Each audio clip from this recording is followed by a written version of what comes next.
Political scientist R.W. Johnson wrote a BizNews premium column on results of the ENCA mock data survey, which was released over the weekend. We're going to go into some of the details thereof and the implications.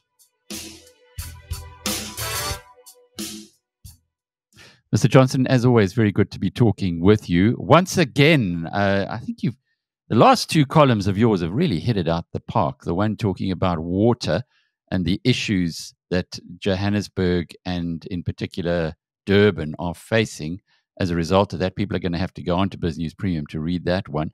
But this one on the ENCA mock data results was, well, you did give us a little taster at the BizNews conference. You'll notice that we held back your teaser or maybe your little inside release until after the ENCA had released the results. So everybody's happy there.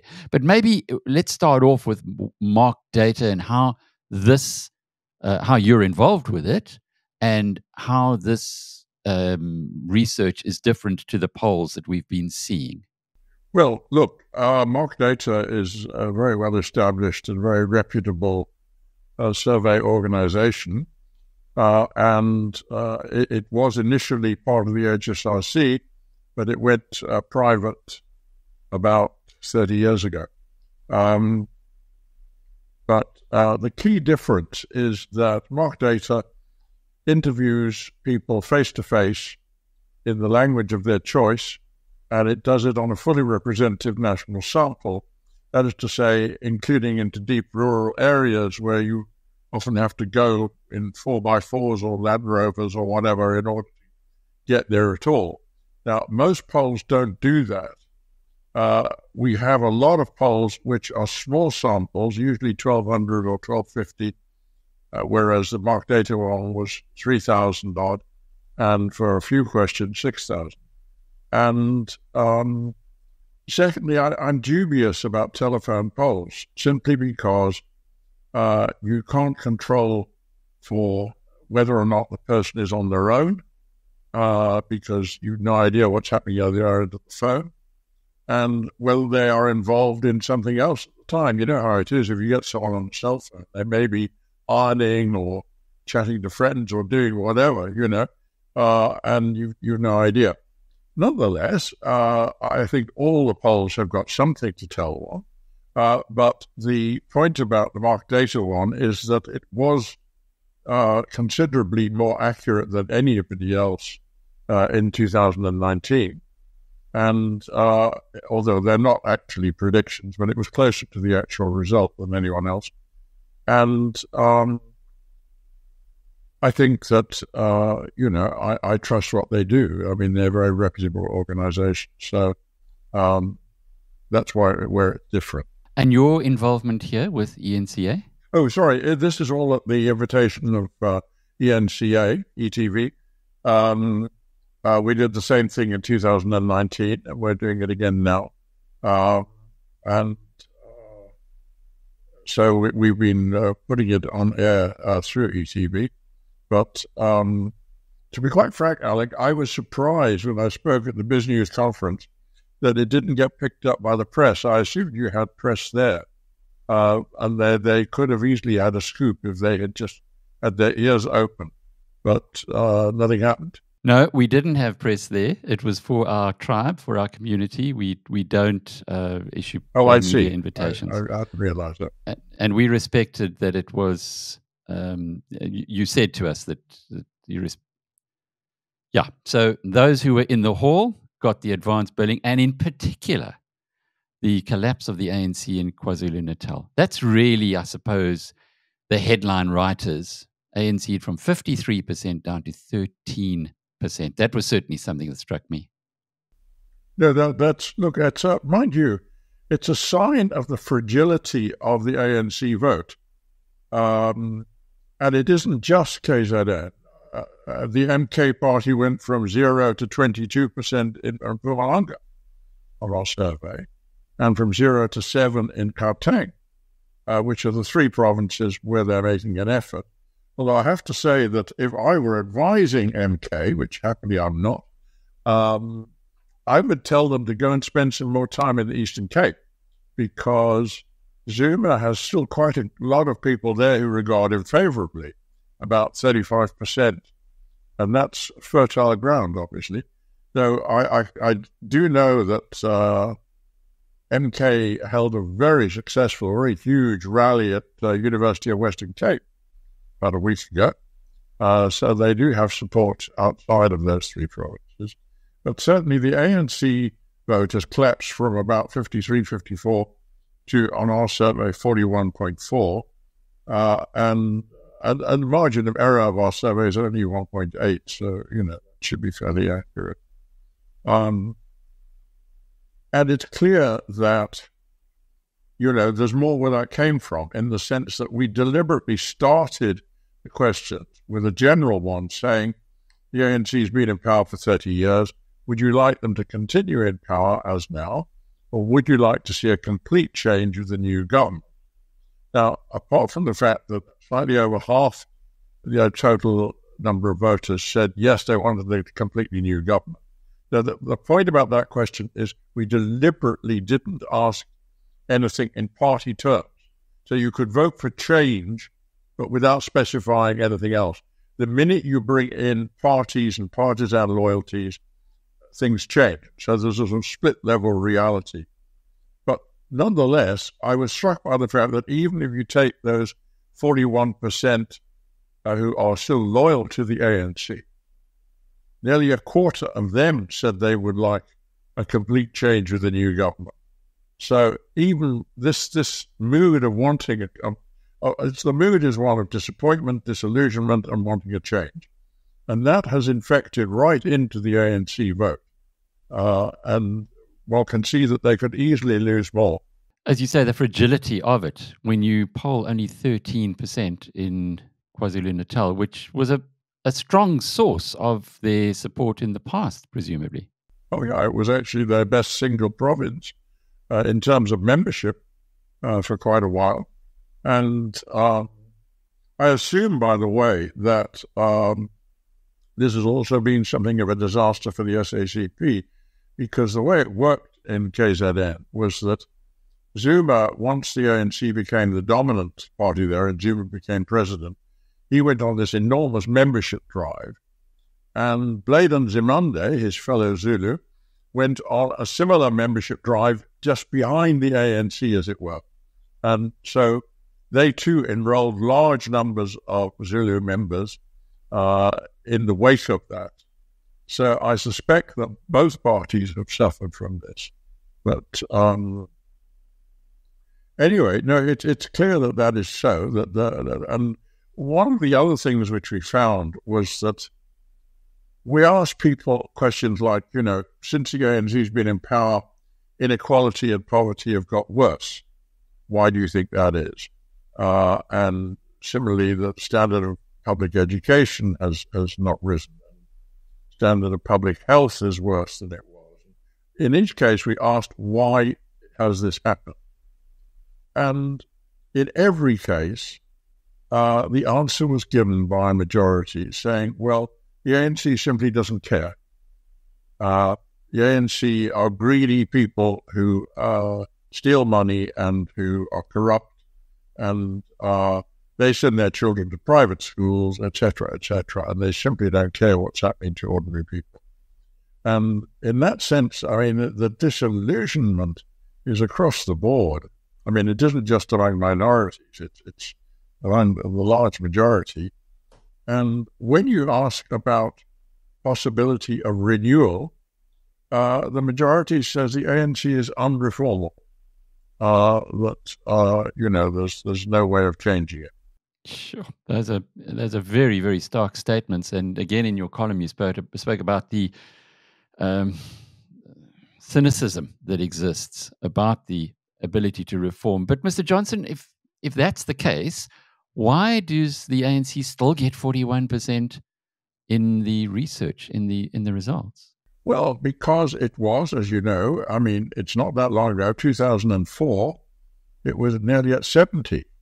So that is a very big falling off in that time, that it's fallen back by that much.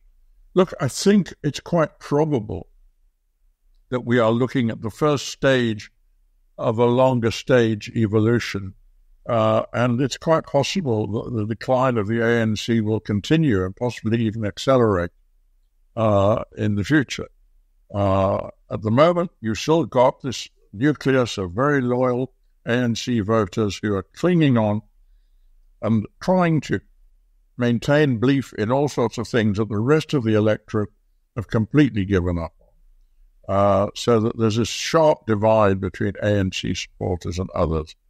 For example, if you ask people about how satisfied are you with President Ramaphosa, now the ANC voters, something like 67% said they were satisfied.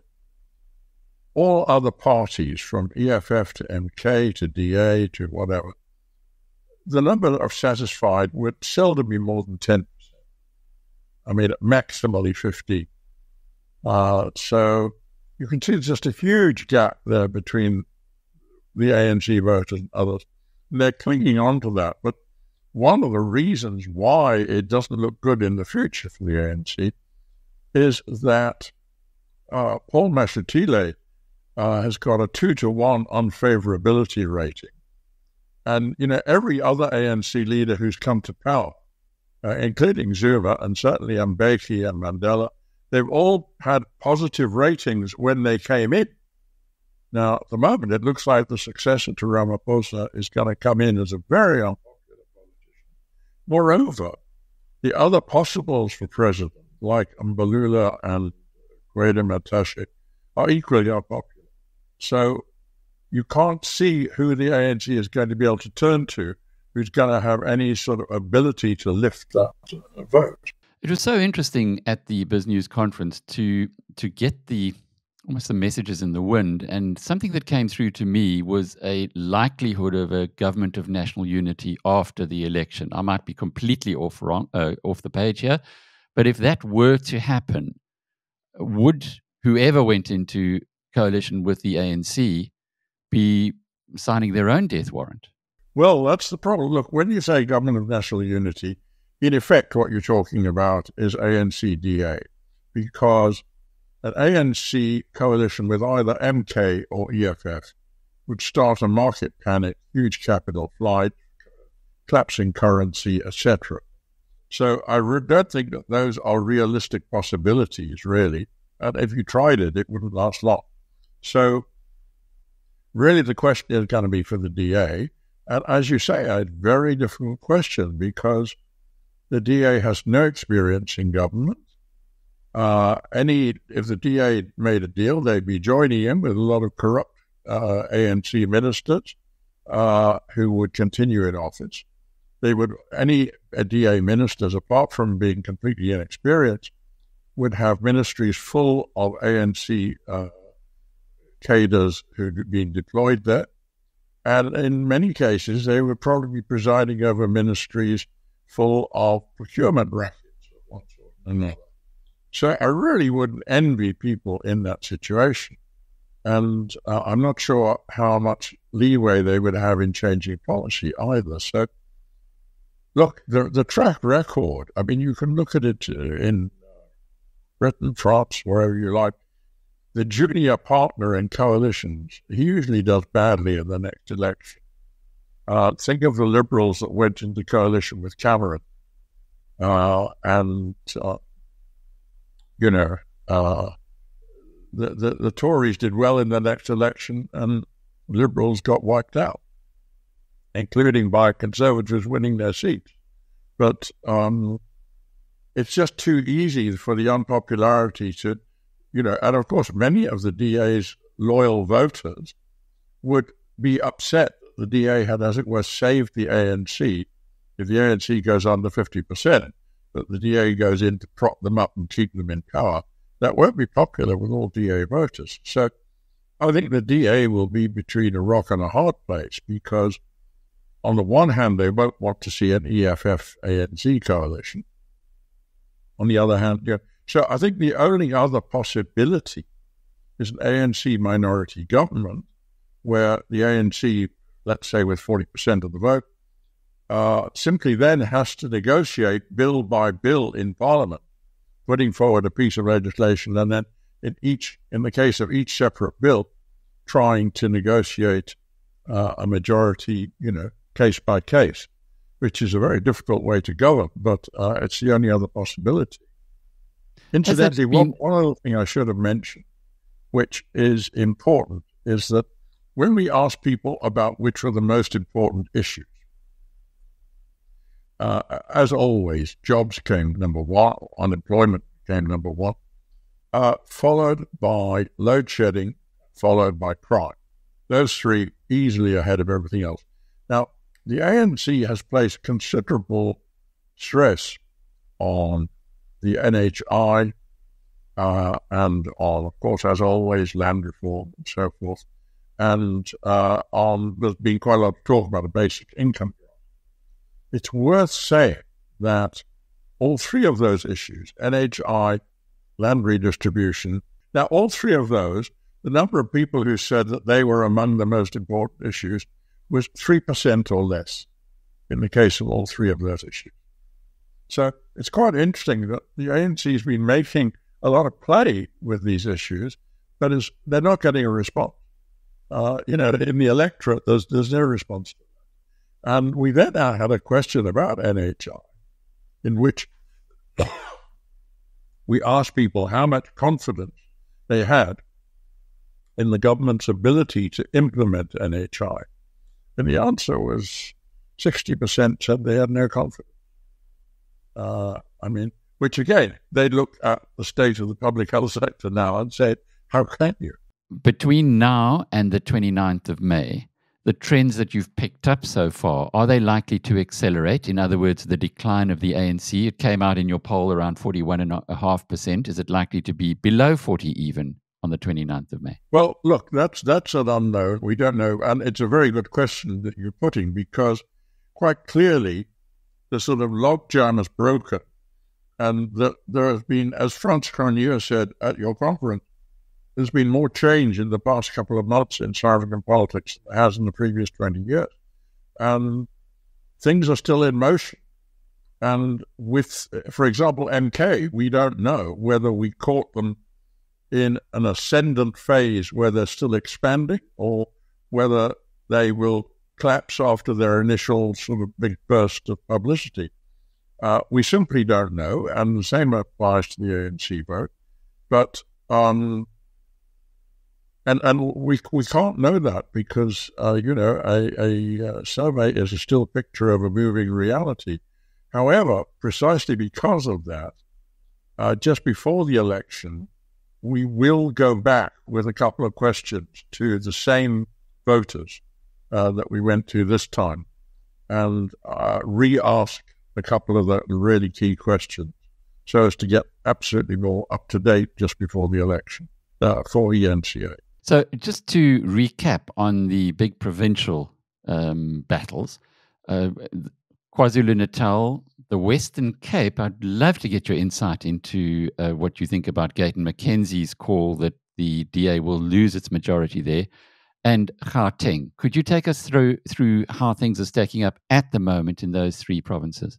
Well, on our figures, the ANC were doing better in Gauteng than most had expected. They were coming out at about 46, and the DA only at about 20 or low 20s. And that is surprisingly good figures for the ANC there. In the Western Cape, we had the DA at 47. Now, there is a health warning with that for two reasons. One is clearly the DA has been hit by coloured Muslim defections over Gaza. That has certainly been a factor. It's not huge, but it had a noticeable effect. But what makes it difficult is that, and the EFF is doing quite well in the Western Cape as well, which is what's happening nationally because you've got so many disaffected, disappointed ANC voters, and of course it's easier for them to move to the EFF than to any other. But the problem is that the DA very often benefits from differential turnout. Now, we did try to make some allowance for that, but we're not certain that it's enough. And certainly, if you look at some of the registration figures, the advantage which the DA had was enormous, better than 10 to 1. If you look at their safe wards and then you look at ANC safe wards, as I say, the new registrations in the DA wards were about 10 times as big as in the ANC ones. Now, if that were to be reflected by a much higher turnout of DA voters, that would, of course, have a signal effect on the results. And it's difficult to forecast that because what always happens, it's happened in every survey I've ever done over 30 years. When you ask people are they going to vote, they generally say yes. I mean, a high proportion says yes. In this case, nearly 80% said yes. Now, that is clearly not really true. Last time, about 65, 66% voted. And everything else in the survey suggests that turnout will fall again. So I wouldn't be surprised if it was low 60s or even 50-something. The reason I say that is that we had a question about how interested are you in politics? And we found only about a quarter saying they're really interested in politics. Very, very few saying they used to be not interested and they're interested now. And the biggest single group said, I used to be interested in politics, but I've stopped having any interest now. Over a third of the electorate said that. Now, when you get that sort of turn into apoliticism, that usually coincides with abstention, saying, plague on all your houses. They're all crooks. That sort of attitude. So I would expect turnout to be lower. So a party that can pull out its vote will do well. So that's the big unknown that we don't really know. We won't know until the election itself. And the KwaZulu-Natal picture? Well, the KwaZulu-Natal picture is very difficult in two senses. One is there's no majority for anybody. The MK is at nearly 36, and after that you've got the IFP at 20 odd, and then the DA down in the teens, and also the ANC. So and equally in the teens, the EFF. So it's broken into 5. There's no majority at all. And it's quite difficult to see how you can put together a coalition out of that lot as well, because if you add DA and IFB, it's only going to come to about 33, 35. It's not enough, so that it's very hard to see. But secondly, the mood of discontent and almost of rebellion against the centre in KZN is very striking. If you didn't know, you would think that province was on the verge of secession. For example, when you asked, are you going to vote for the same party you did in the last election? In KZN, well over half says that they're going to vote for a different party. I've never seen anything like that ever in my life before, in any survey. It's quite remarkable. And when you ask, how satisfied are you with President Ramaphosa? The answer at KZN, 8% satisfied. I mean, total discontent. And so it's very hard to know what's going to come out of that. The great fear, both in KZN and nationally, is that we're going to have ungovernability. No, that is the great worry, and we don't know the answer, and we just have to wait and see. Fascinating insights from R.W. Johnson. I'm Alec Hogg from BizNews.com.